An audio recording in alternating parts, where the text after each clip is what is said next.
ప్రభు పేరట మీ అందరికీ శుభాభివందనములు. Charles Spurgeon గారి విశ్వాసపు చెక్బుక్ నుండి ఈరోజు అనుదిన వాక్య ధ్యానం. పక్షులు ఎగురుచు తమ పిల్లలను కాపాడునట్లు సైన్యములకు అధిపతియగు యెహోవా యెరూషలేమును కాపాడును. యెషయా గ్రంథము 31వ అధ్యాయము 5వ వచనము. తల్లి పక్షి తన రెక్కల్ని వేగంగా ఆడిస్తూ తన పిల్లల్ని కాపాడుకోవడానికి త్వరపడుతుంది. పిల్లలకు ఆహారం పెట్టాల్సి వచ్చినా, వాటిని ప్రమాదం నుండి కాపాడాల్సి వచ్చినా వేగిరపడుతుంది. కానీ ఏ రోడ్డు మీదనో కాలక్షేపం చేస్తూ తన సమయాన్ని వృధా చేసుకోదు. ఆ విధంగా ప్రభు తాను ఏర్పరచుకున్న వారిని కాపాడడానికి పక్షిరాజులా గాలి రెక్కల మీద త్వరగా వస్తాడు.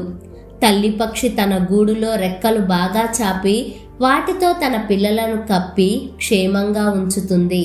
ఆ పిల్లలకు రాబోయే ప్రమాదాలను అడ్డుకోవడానికి తన శరీరాన్నే ఉపయోగిస్తుంది. తన శరీరపు వెచ్చదనాన్ని ఆ పిల్లలకు ఇస్తూ తన రెక్కలనే ఒక ఇంటిలా చేస్తుంది. కాబట్టి ఆ పక్షి పిల్లలు తమ తల్లి రెక్కల ఇంటిలో భద్రంగా ఉంటాయి. ఆ విధంగా స్వయంగా యెహోవాయే తాను ఏర్పాటు చేసుకున్న వారికి భద్రత అవుతాడు. వారి ఆశ్రయం ఆయనే, వారి గృహం ఆయనే, వారికి సర్వం ఆయనే. పక్షులు ఎగురుతూ తమ పిల్లలను కాపాడుతూ ఉన్నట్లుగా ప్రభువు మనలను కాపాడుతూ ఉన్నాడు.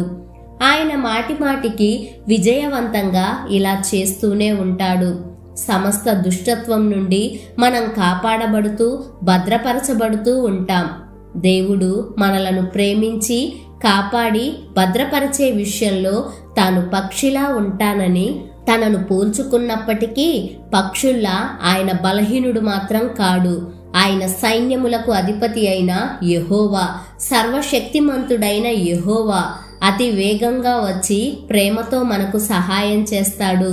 ఎంతో నిశ్చయంగా మనలను కాపాడతాడు. ఈ విషయం మనకు గొప్ప ఆదరణగా ఉండాలి. పక్షి రెక్కల కంటే దేవుని రెక్కలు చాలా బలంగా మృదువుగా ఉంటాయి. ఇక నుండి శాశ్వత కాలం ఆ రెక్కల క్రింద మనం ఆశ్రయం పొందుదాం.